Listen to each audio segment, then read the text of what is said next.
观众朋友，大家好，欢迎收看6月24公司台语台下晡新闻，我是陈淑君。咱先来看今仔有啥物新闻重点。过来，今仔新增加129例本土病例，有9人死亡，又搁连续2天拢超过上百例。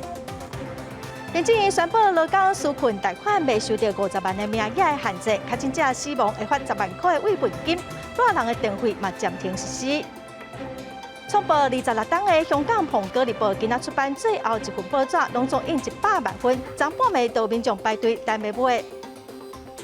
新闻开始来看，咱5月着病本土病例，今仔是增加129例，有9人死亡。新北市是有54例，台北市有35例。咱嘛来听指挥中心伫下晡上最新的说明。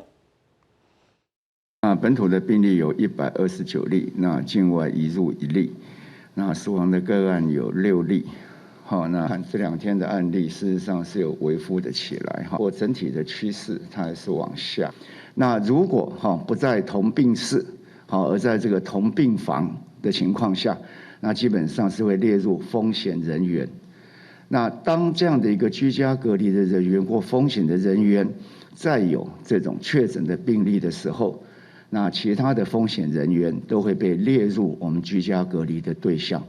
好，6月23号新增34件的COVID-19 的疫苗接种后发生死亡的不良事件。这一位是50几岁的男性，那他是护理之家的住民，那他的慢性病史包括高血压、大肠癌、癫痫跟长期洗肾，比较偏向他是后续有一个肺炎的感染导致死亡的部分。那这有新增了10件的解剖案，所以到目前为止已经解剖了26件。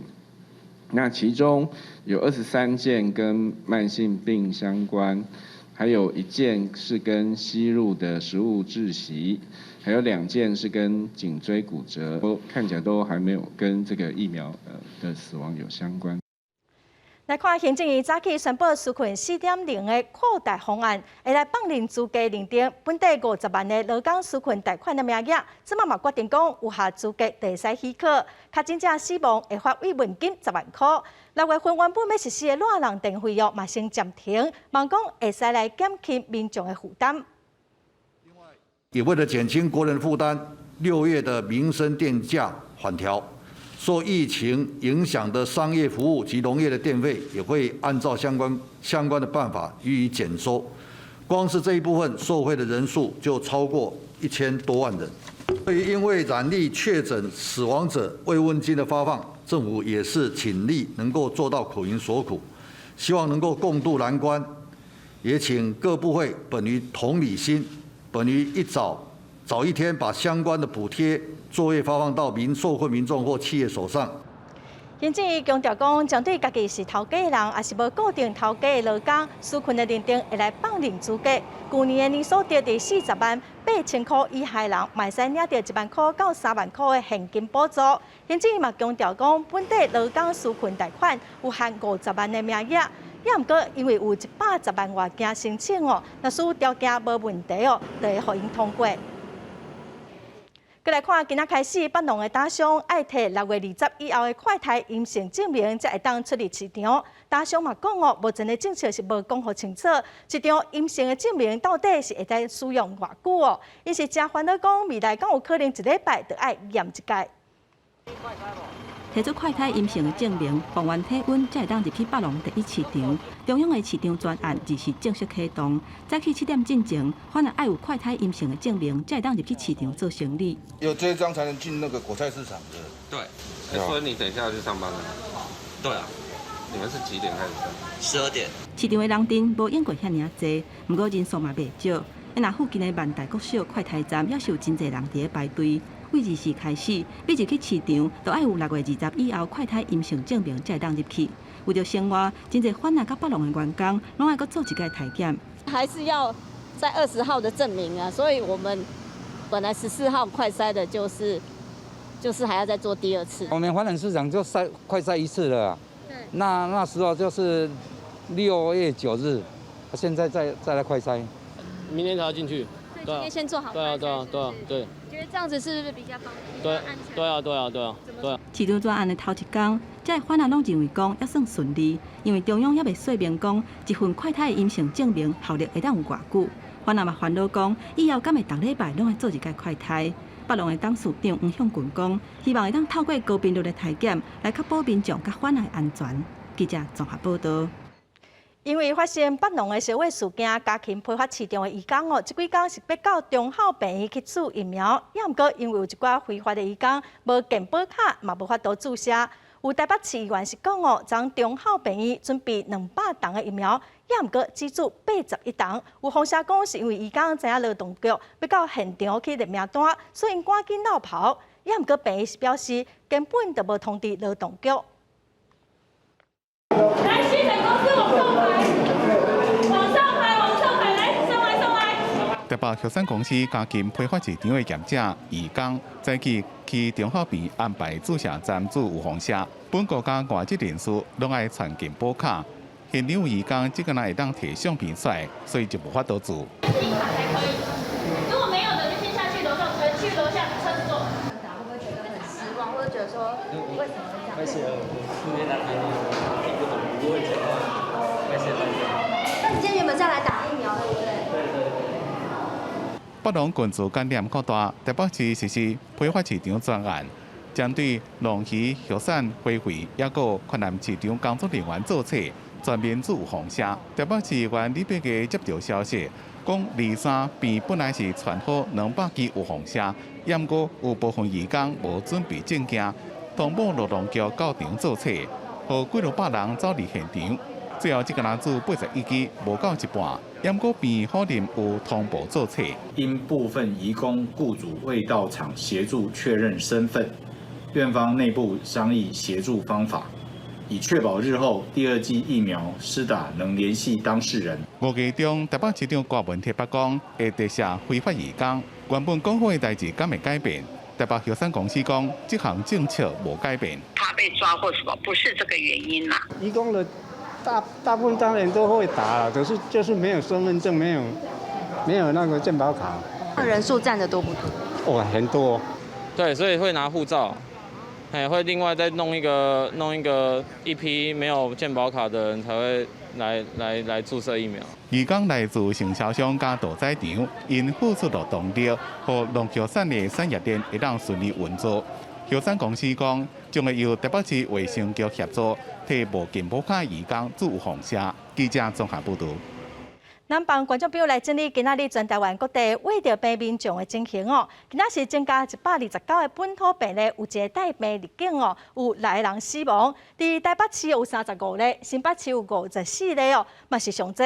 嘉南9例，高雄、屏东哦，雄阁增加6例，桃园嘛有7例，苗栗佮新竹县拢是5例，南投有2例。台湾目前的总病例数嘛已经超过14300例咯。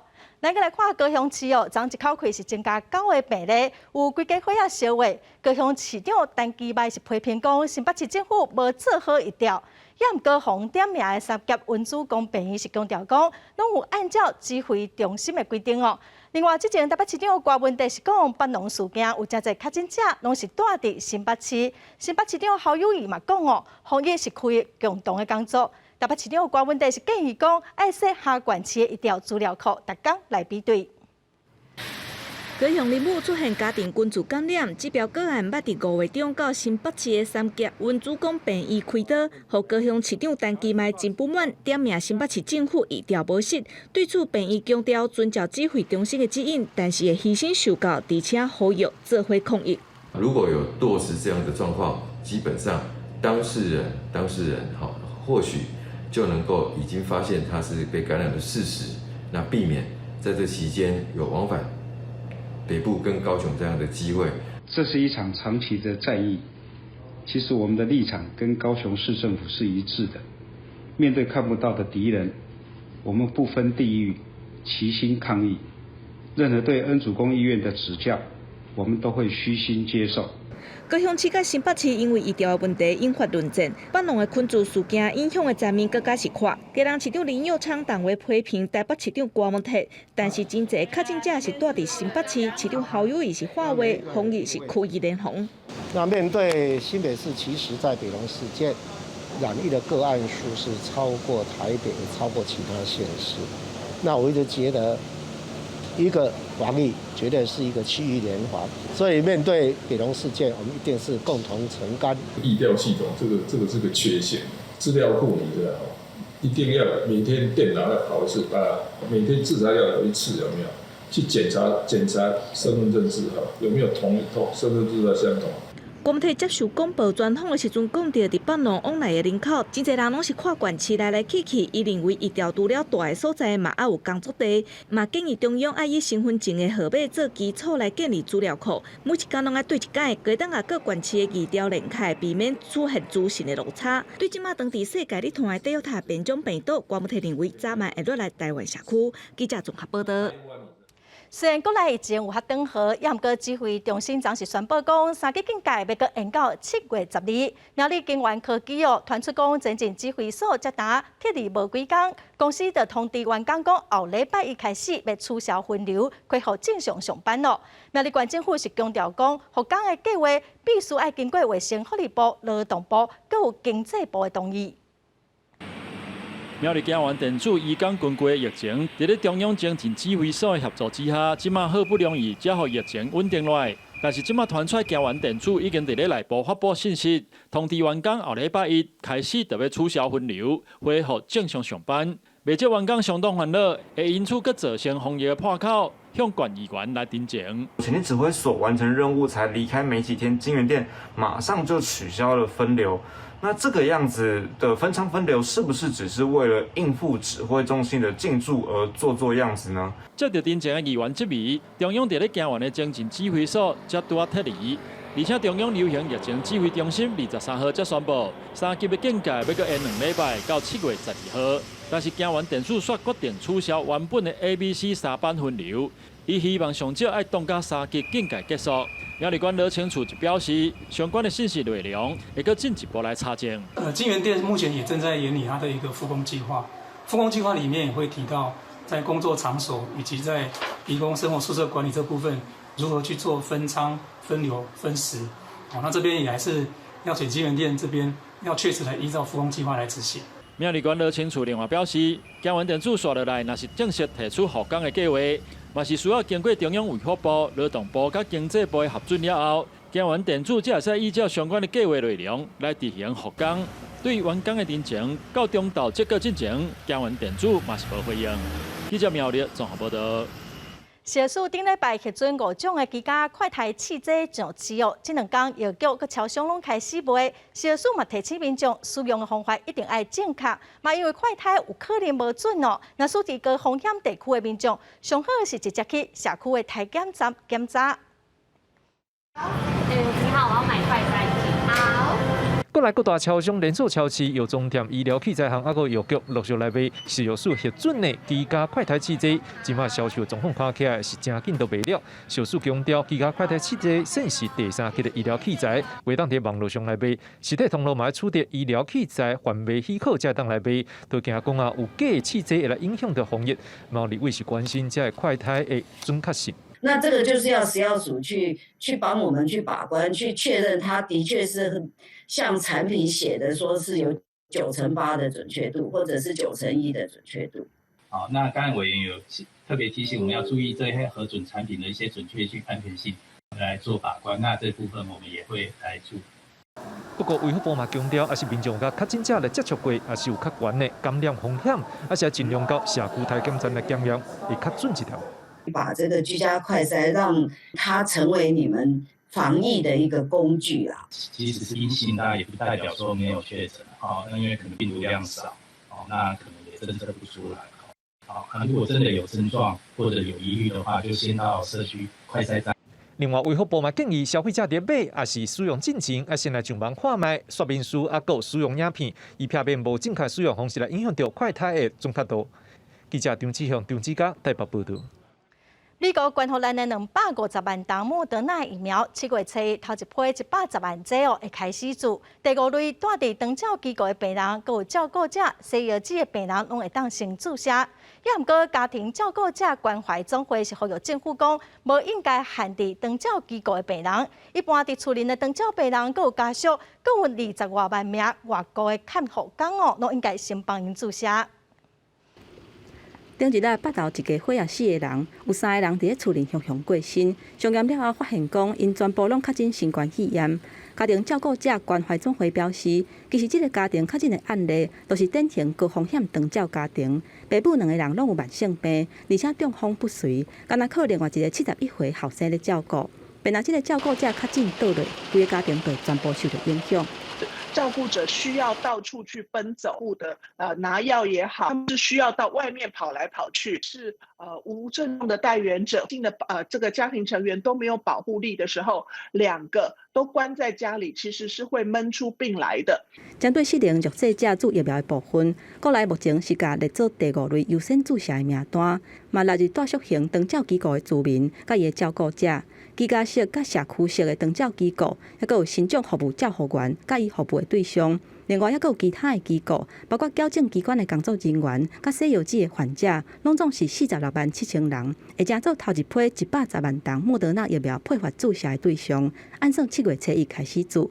毋过，家长呼吁，应该爱增加符合长照资格的家庭被照顾者、家庭照顾者，甲外籍看护工。的施打政策中，其实只涵盖了居家服务员，大部分其实还是在家里面。特别有20多万的看护工的家庭，到底应该怎么解决？政府并没有去注意。它的疫苗优先政策不是一个喊价式的这个政策哈，不是谁喊我比较重要而已。家长表示，欧美国家除了考虑行业功能性甲年岁以外，嘛甲特殊疾病包括在内。亲像英国，就定出临床上极端脆弱族群。包括器官移植的人、特殊癌症的患者，还有风险族群，亲像是肺癌、糖尿病、失智症、心脏疾病、甲中风等等的患者，全部拢纳入去优先注疫苗的对象。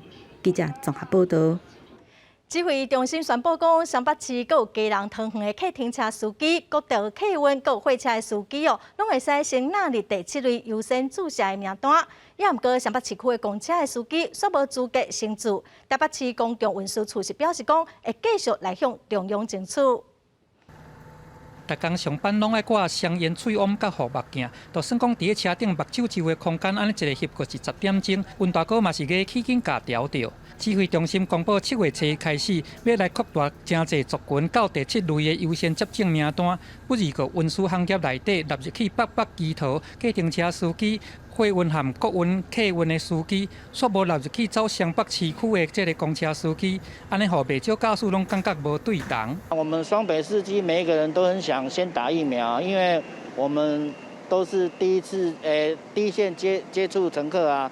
那所以对于我们自己的防护，我们自己也都做得很好啊。那也希望说能够赶快打疫苗，让我们有一个防护力。无想要甲染疫的风险，甲话转去互厝内的人，这是真济客运司机因伫疫情的时阵上简单的愿望。大都会客运有1100外的司机，除了16个因为支援防疫公车有注疫苗以外，其他无任何司机因为这个职业的关系，事先有来接种，煞逐工拢爱塞车伫这个疫情较严重的灾区。台北市公共汽车客运商业工会就批评讲，中央的决策无到平棒。我们觉得很诧异啦，为什么市区公车难道他们的这个每天在这样接触不同的载客的乘客，它的危险性不高吗？如果它被染疫到了，也是一件非常危险的事情，容易造成防疫的破口。我们公运处在6月15号已经有把我们的那个驾驶名册给交通部了。那交通部6月21号是回函说，如果有接到指挥中心相关讯息，会再通知处理。台北市公运处回应讲，北市公车驾驶含这个转运站的人员加起来有5681人。已经有照风险分级甲造册，佮交予中央。22嘛已经落文交予交通部，嘛会刷你甲交通部含指挥中心来争取，甲双北公车司机纳入去关风险危险的这个职业对象。记者综合报道。目前的疫苗爱满18岁才会当做哦。高雄一间养护中心哦，说予2个才16岁，各位读护专的工读生哦，甲工作人员做伙第20集去注射，后来2个人拢发烧。中心是表示，爱等下2个人状况稳定，快筛佮 PCR 检测拢确定无问题，才互因继续登记中心工作。IG 社群抛出相片，写着希望开学会当活力甲大家见面。这2名学生是护专的学生，今年16岁，伫高雄南仔溪的老人养护中心攻读。20号，互机构列入去注疫苗的名单嘛注了啊，所以引起着争议。因为要注疫苗，得要18岁以上。整个流程里面包含核对这个名册、工作证以及相关的劳健保投保证明以及健保卡过卡这个程序呢。显然不够严谨的地方，要加强、加严去查核。2个去报道的时阵，无互发现年纪无符合，卫生局表示确实有疏忽。再是养护中心嘛出面回释咧，毋过强调，因2个虽然是工读生，毋过会接触着员工，还佫会伫养护中心内底活动，才会坐测，会赶紧去说明。跟员工会有接触啦，员工会去跟住民有接触嘛，所以我们就是本着在机构上班的话，其实也不是故意的啦。等再做第2次筛检完没有问题，再让他们回来上班。市府强调，无满18岁就是袂当注疫苗，嘛建议这种机关应该暂时调整，唔通互18岁以下员工入去服务。若是机关的员工本身有袂当注疫苗的禁忌，这是会当用专案来处理。比如讲是加强着快筛的方式，爱做好着个人的保护措施，才会当入去服务。记者王刘婷、林昭宽高雄报道。参谋总长黄曙光这个月底满64岁退伍，今仔总统蔡英文颁发勋章，肯定伊40年来对国家的贡献。像是后一任的参谋总长，外界是真关心哦。另外，黄曙光任内积极推动的唱水南国造，敢会受到影响，嘛受到关注。总统蔡英文临时亲自颁授2等保定勋章，予参谋总长黄曙光。肯定伊40年的军中生涯，守护国家、守护人民。黄曙光将伫月底满64岁届龄退伍。蔡总统表示，为黄司令到黄总长，为国南国造到军事制度改革，黄曙光留了真侪重要的成绩。黄总长是我上任后第1位晋升的上将，他不仅在海军司令任内让国建国造如期如职的进行。黄曙光心意已决，表明无留官、无演役，这也代表国军高战人士将会移动。新任总长人选传出可能为国防部副部长张德平、陆军司令陈宝仪、国防大学校长王胜龙3个人选一个，也不考虑疫情相关人事移动，采取详细调度变动，由陈宝仪出任参谋总长的呼声相关。陆军对于潜舰这个部分虽然他并不是很熟悉，可是他只要按着之前既定的相关的规划。立法院也修订陆海空军军官士官演役条例，被温准总统核定参谋总长演役无受64岁届龄的限制。只不过后一任总长名单无看到海军人选，黄曙光任内推动的江南国造后一步要安怎行，也真受到关注。无论是少将升中将，或者是升将军的这些人士，大概就可以看得出来，黄总长他对于海军未来潜舰国造的部分，他的设计是什么？如类似强调，江南所需要的红区装备许可已经到手，也完成设计蓝图，由台船旅行造舰。导弹完工了后，江南落水，由国军进行战术测评。记者综合报道。咱个来看小苏的疫苗疗效评估专家会议，最近准备买新达国产高端疫苗，紧急使用授权 EUA， 也毋过说传出讲本地10来委员要换掉其中的8人哦，而且这8人大多数拢是反对免疫结节的委员，外界是批评讲这是要护航高端，也毋过小苏是强调讲这个批评拢毋是事实。顶一日，食药署决定讲，可能会利用免疫制节的方式来加做国产高端疫苗紧急使用授权审查的标准，引起袂少争议。即马阁传出国产疫苗 EUA 审查会议委员16个人内底，有8个人因为反对免疫制节去互换掉，又为福部另外找4个专家来替手，去互外界质疑讲，伊是有意要互高端会当过关。那我们知道，免疫桥接基本上已经没有经过世界卫生组织的认可，也没有通过美国 FDA 的核可，是一个所谓可以替代3期临床试验的一个方式，但是我们国家执意的要以免疫桥接来替代3期临床试验，这个是个反世界潮流及反民意的一个做法，这是非常不智的一个举动。食药署是伫今年5月初6召开专家会议，5月26进行新冠疫苗免疫直接临床疗效讨论会议，5月28阁召开专家会议，确认拟定的疗效评估方法的合用性，来甲疗效评估的标准做定案。6月初10正式公告，不过即马所传出5月28要决定国产疫苗 EUA 标准的关键会议进程，16个专家内底有8个人去用换掉，而且加入4个新的委员，包括台大儿童病院的院长黄立民，还有3个国卫院系统的专家。2次我看了1次啊，看了第2次啊，第1次没看啊。我是联谊雅的总主持人吧，所以5月6号那一次我就有提出回避的声明的，我自己回避的。那在当场只有陈飞哲他不赞成，反正怎么样他都不赞成。他们真的就是这有事情不能来参加，大家都很忙啊。食药署强调讲，拢是先邀请了后，看学者敢有用才参加的。防体院委员并不是拢反对免疫直接。记者综合报道。疫情冲击各行各业，有的店家哦改制外送，有的是积极发展电子商务，希望使来度过这波疫情。咱今仔要来连线这几天来伫台北大稻埕拍拼哦，互大稻埕真做是国内外旅客来到台北一定爱行脚到的所在，推动大稻埕街区经济创业家就一成。请伊互咱了解目前大稻埕这店家的状况哦。周先生你好，周先生你好。你好，大家好。周先生，这几天哦，你伫咧推广街区的经济，伫大稻埕是推动甲非常的成功嘛。要毋过即届疫情3级警戒哦，你敢会使先简单互观众朋友来了解目前大稻埕的商家大多数的状况咧？好，即马台北大稻埕主要咱若讲迪化街即搭吼，会当讲分做无共款的产业，有一种是会当讲是必要的。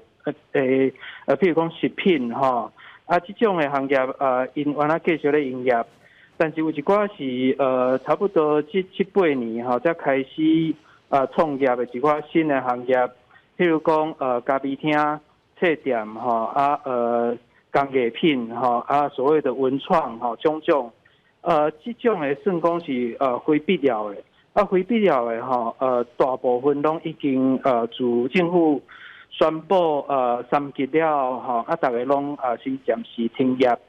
停业的原因呢是因为这是非必要的行业吼，照理讲应该爱来配合这个行业，过来就是讲主要是爱保护家己的员工吼，佮保护咱的人客，所以呢自5月15号以后就开始休困较大，所以会当讲这个商业上的这个冲击算真严重，会当安尼讲我想讲大稻埕甲台湾其他的所在真侪这种街区的经济一般的这个小店独立的这个小企业这几遍安尼一直这个大家行业这个工作一直做较大嘛是大家冲击嘛真大，是安尼。所以目前咱政府纾困4点控，对这街区的经济店家敢有实际的帮助？那除了政府的补助，咱民间敢有啥物家己会使自救的办法咧？若是讲对中小企业我昨才甲公股银行的经理咧讲就是讲这回这个纾困纾困自去年甲今年是同款的额度，就是讲对中小企业来讲因若要借钱是同一个额度，去年若有行今年才会当继续借我感觉讲这点呢是我感觉政府对银行的这个政策的鼓励还阁无够，因为去年的疫情甲今年的疫情其实是两种无同款的状况有的企业去年就开始咧纾困咧借钱但是无表示讲伊今年就已经行了今年是另外一回代志，所以我感觉这个纾困的这个政策吼，佫原来无够，应该佫较加强。若无吼我是烦恼讲真侪中小企业、真侪小店吼，毋那伫台北吼，真侪所在拢会受到真大的影响，足侪人会失去头路。若恢复了吼，真侪店大家拢收起来，规个社会经济要恢复吼，就较慢。所以我感觉纾困的政策应该佫较加强才对。所以即马店家敢有法度家己自救诶？敢有啥物办法？就讲，譬如讲，厝主来讲一寡厝势，敢有即种办法，还是其他的即种家己自救的办法？有，就是讲有一寡厝主啊，吼，有互这个小店啊，吼，大家小减一个厝租。但是恁若知影讲一般的迄个小卖吼，就是讲零售，还是讲餐饮吼。厝租毋是伊所有的成本内底，无一定是上重的吼，包括讲伊的进货的这个成本，包括人事吼，这拢是真大的成本。所以靠民间来自救吼，迄是真好，就是讲民间大家互相帮忙，这是真好。但是因为这个疫情吼，伊是大规模全世界的。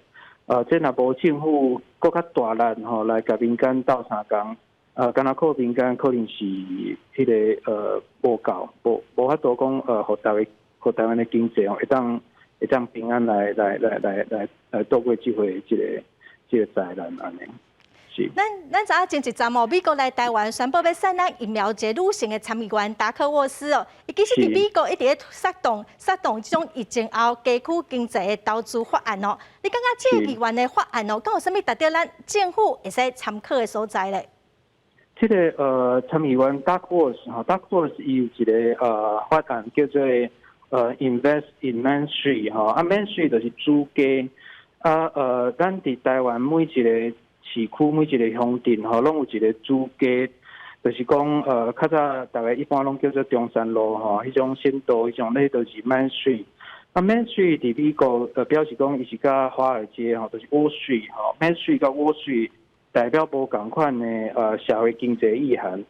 因为 Wall Street 华尔街伊代表的是全球的即资本，但是Main Street 代表的是每一个地方的经济甲每一个所在人民大家的头路，大家就业是真相关、真重要。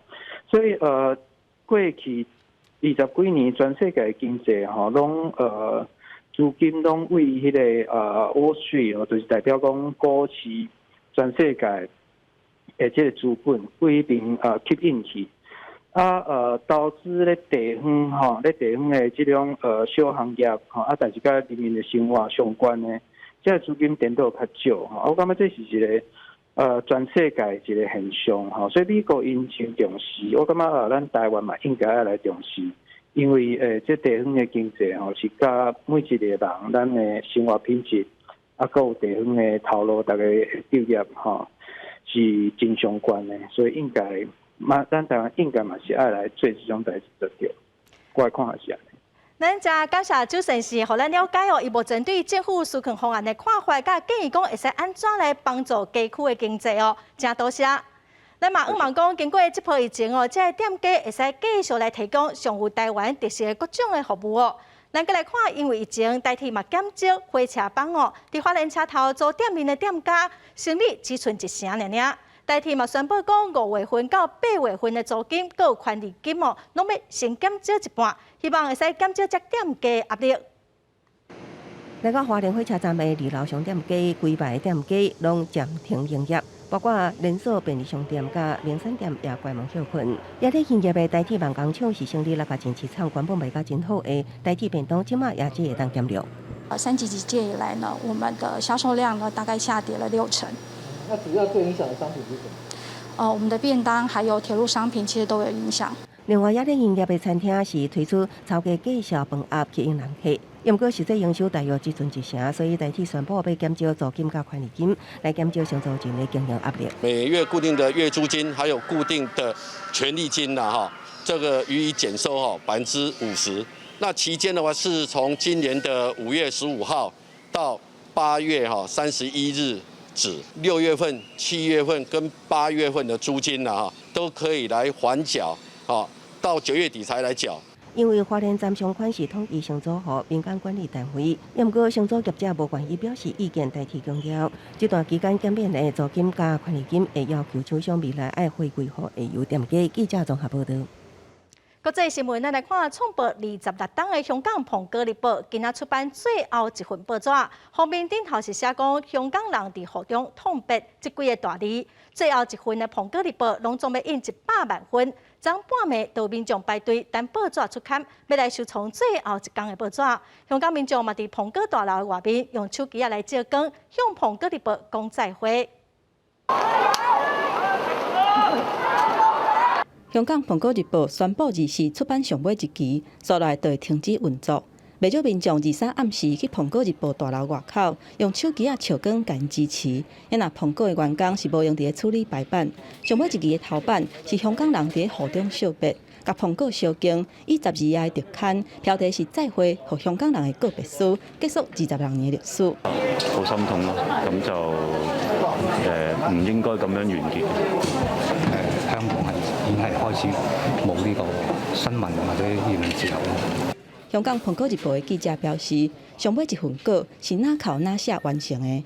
蘋果執行總編輯林文忠甲副社長陳派敏嘛專工來甲員工說道謝。陳派敏進前才去予警方以涉嫌違反國安法來拘捕，伊嘛宣布講會甲所有蘋果的職務辭掉，2月正式生效。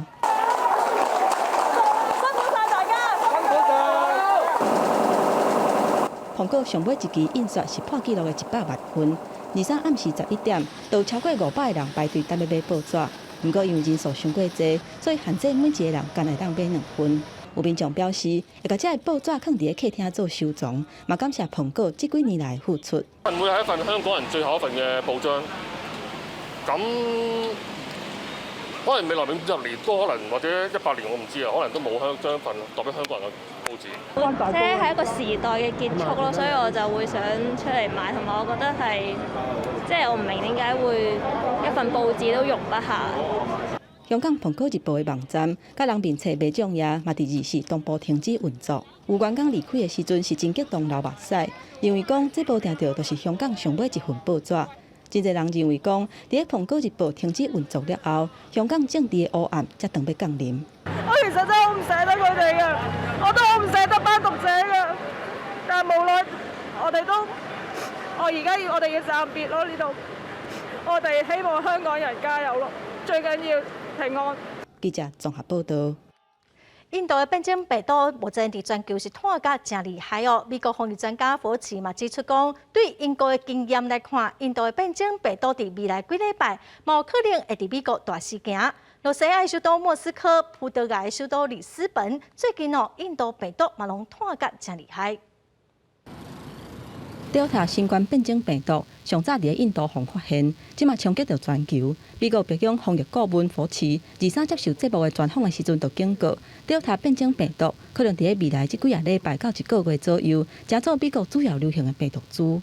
Well, we know that from the experience that our colleagues in the UK have gone, because it just exploded in the UK. It went from a minor variant to now more than 90% of the isolates in the UK. 福奇表示 ，Delta 變種病毒是美國疫情上大的威脅。目前佔國內新增加確診的人數差不多是20%，因為傳染力明顯是更較強，大家都愛較免測咧。而且做疫苗唔係當保護家己，嘛會當鬥3天降低社區的疫情。根據白宮的統計，全美國30歲以上的人口已經有超過70%注一檔的新冠疫苗。俄羅斯首都莫斯科同款面臨着 Delta 病毒的威脅，新增加確診的人數超過90%，攏是為着 Delta 病毒株。市長索比亞寧表示，市內醫療系統已經強要制載袂掉。副總理高里科娃表示，目前俄羅斯攏總有1670萬人已經注2檔的新冠疫苗。Каждый человек имеет право сам распоряжаться своим здоровьем, своей жизнью, своим телом. Вот и все. 葡萄牙疫情反箍，23新增加1500個確診，2/3是伫首都里斯本。專家認為講，里斯本新的一波疫情，同款是 Delta 變種病毒伫炭燒，佔新增加確診的人數的70%。當局按算閣宣布防疫限制措施，而且擴大注疫苗。公司新聞林浩如編譯。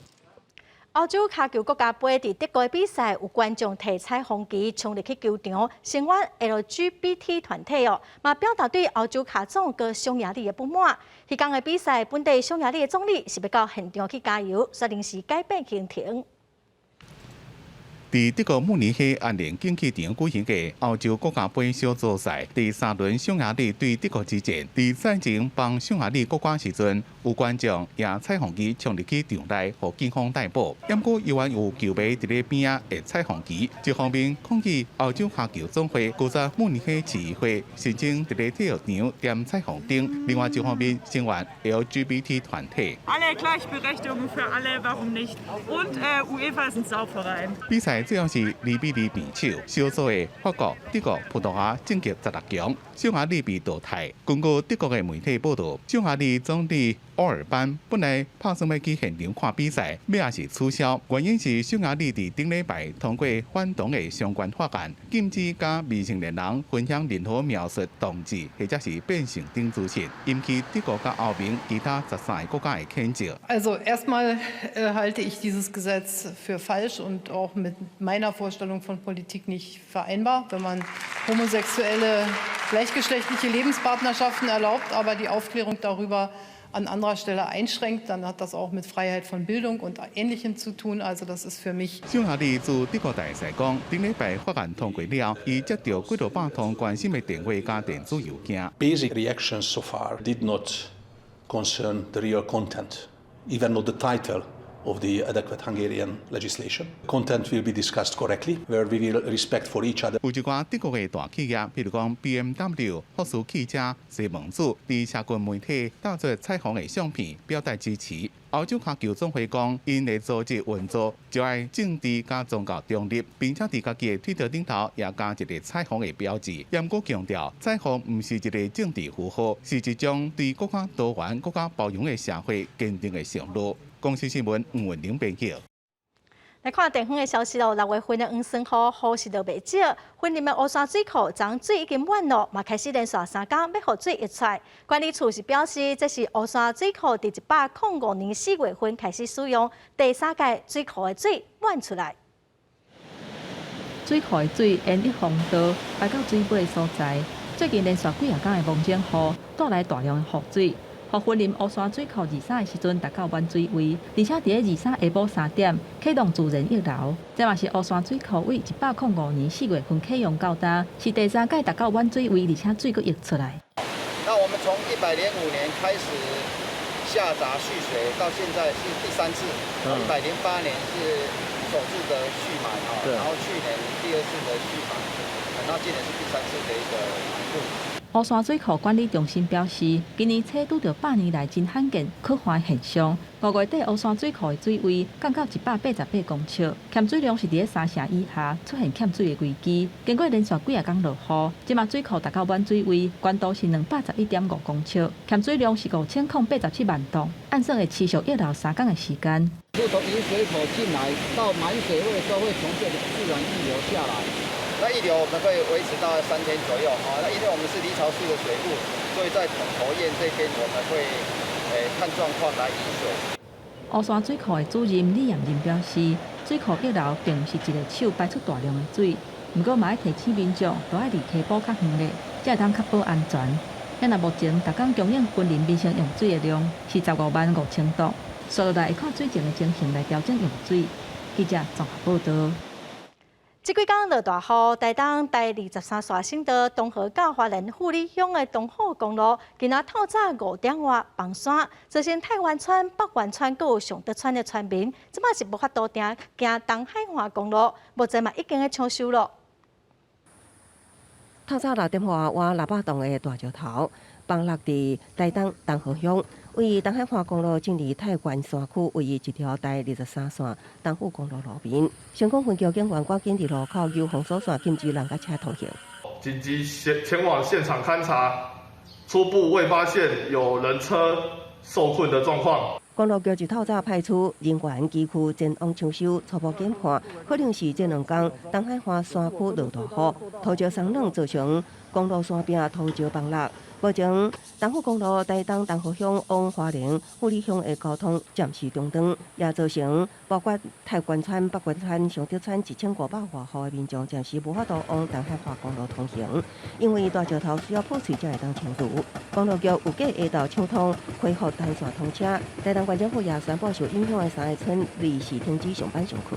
这石头很大，在平场这边看起来没什么迹象啊。5点多摊方。那公路局也大概在6点就机具已经到齐，那目前还在讲究当中。今麦拄好是偏向自新冠疫苗期间，台东县政府调查太原地区交通中断的这3个村，会当自疫苗对象已经伫离山完成。不过村民若讲有紧急就医的需求，伫恢复通车进前，会当利用县道东23线西路通行就医。记者综合报道。中油嘉义大拿厂伫6月2日外海嘅接油嘅时候，无注意去互油外漏，造成屏东小琉球、佮有中澳沙埔嘅岸边拢是油，目前是该继续吸油哦。环保团体表示，等下油清去，因会派志工去海边啊、甲附近嘅海边啊，看对生态敢有造成什么影响。24透早的小琉球白沙观光港港边吸油的锁啊，两边的水面各有铺一寡油，水底摇一块乌油。小琉球花斑岩顶地岸边，因为中油大拿厂的外海涉油的铺桶原油漏泄，或者所在受到污染。经过2天的清理，总算清掉大约9成的污染。大致已完成90% 以上，那海面的部分也只剩少部分的一个油花。那我们也责成中油公司。以今天那个加强那个清理的一个作业，留了50位作业同仁在岸际的部分，整个假设还有发现一些油质油花的话，我们会再加强处理。中油按算24会当清完原油的污染，这礼拜也会劳工做准伫小琉球，若发现污染就随清理。但是因为小琉球岸边的海坪，佮有附近的海有丰富的生态，另外佮有保育类的海龟会出现，环保团体烦恼污染会对生态造成影响，准备派志工来监测附近的环境。是要持续去观察说海岸的潮间带以及海洋生物，比如说海龟会不会有那种搁浅的情况发生，看看有没有海洋生物受危害，或者是潮间带生物有危害的状况。海保署甲中油拢回应讲，会继续关注附近的海域，当地船团若发现问题，也会当通报海保署或者是屏东县政府来处理。另外，屏东的环保局也表示讲，即届原油污染稍后会由海保署统一来做处分，但是污染也造成当地生态的破坏，会另外向中油来讨赔偿。记者综合报道。三级警戒真侪民众拢踮伫厝会叫外送。台南市的环保局就统计讲，比甲去年5月份比起来，今年的回收量是增加得要2成，爱2台喷射车才有法度装哦。三级警戒即马搁要延到7月12日，所以嘛必须要加派一寡卡手来斗相共处理。伫台南一间出名小食店，过去人客100家查，但因疫情3级警戒，禁止店内用餐，业绩差过去8成。对啦，其实阮即马包已经差不多8成啊。对，因为台南的人就是一个方便嘛，阮规工拢有卖嘛。也是啊，可是疫情期间也是就配合政府的防疫政策这样子。搁另外一间疫情期间为着生存，敢若要应付民众外包顿厝食的订单，便当鸭仔数量大概比过去加传5成左右。外带的餐具拢爱增加啦，成本要增加，差不多快将近4-5成啦。惊足济啊！有啊，惊1-2杯出来啊。安尼吼。系啊，要回收咯，唔知要安怎。不过上头听就是只用过便当鸭仔，最后也着拢总送去主管回收场。因为疫情关系，外送平台当咧兴，民众外包顿厝食，那资源回收量变济，就连喷水也明显增加。回收车四界走，真无用。根据台南市环保局统计，敢若今年5月资源回收量，就比去年同期的100吨，增到115吨，成长15%，喷水量也加将近40%。5月的我们回收的总量，每日的平均大概会是115公吨左右。对，那其实，在去年同期的话，大概是100，那所以其实这个增加幅度大概有15%。2至3车啦，多了2至3车，然后就是餐盒啊、保丽龙啊、那个纸箱啊，都多了差不多15%左右。环保局的工课量一个多，现时搁爱加调粪扫车安排卡手到支援。即马3期警戒搁再维持到7月12。环保局的按算6月份的回收量可能会增加30%左右。疫情影响之下，民众走厝米白多。环保局的当然是颠倒愈辛苦。记者综合报道。再来看劳工团体今仔是去劳动部抗议哦，批评劳动部目前拢无在处理劳资争议，甚至无经过委员会就放任7休日加加班的限制，损害着劳工的权益。部长，赶快起来开裁决会！乱情一直在亮，不过倒伫民床顶悬的人煞一直拢无醒过来。劳工团体上演行动局，咧口说讲伫疫情的时阵，劳工权益就敢若亲像困去共款。美丽华工会的罢工已经超过了50天，工会理事长黄文正以及多名的会员被企业并购法违法解雇以外，在罢工后，资方继续违法解雇，他继续放任资方这样子违法的解雇、违法的滥诉。以抗议真久的这个美丽华工会来讲，劳团讲伫咧4月和5月分别来送出违法解雇的裁决案，不过敢若伫咧6月有开过一遍视讯会议，随后个拢完全停落来，而且毋但劳资争议处理变慢。劳团阁讲，伫咧疫情的期间，劳动部无经过委员会审议，就放人7休日甲加班的上限，搁缩短轮工区间的限制，严重损害着劳权。每天会处理100件货左右。那在疫情升温之后呢，每个人他大概都会处理到150，甚至有看到将近300件的货量都有。永无止境的高工时，到底什么时候才看得到尽头？劳动部主张以天灾为由，以天灾事故为由去进行缩减的劳动权益，它到底是何时落日？劳资争议调解，它在各个县市政府，这可能每个县市政府有它特殊的环境上的因素。裁决的话，我们是用视讯的方式。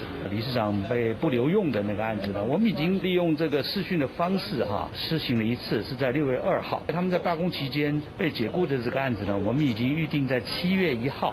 劳动部回应讲，在疫情3级警戒和解除3级警戒了后的过渡期间，制造甲冲突业因拢适用这个缩短轮班的规定，有经过法规委员会审议才会公告。也来因应天灾这汹涌发生的事变，甲延长工时和假日加班的规定，是适用劳基法的范围，毋是甲放松人。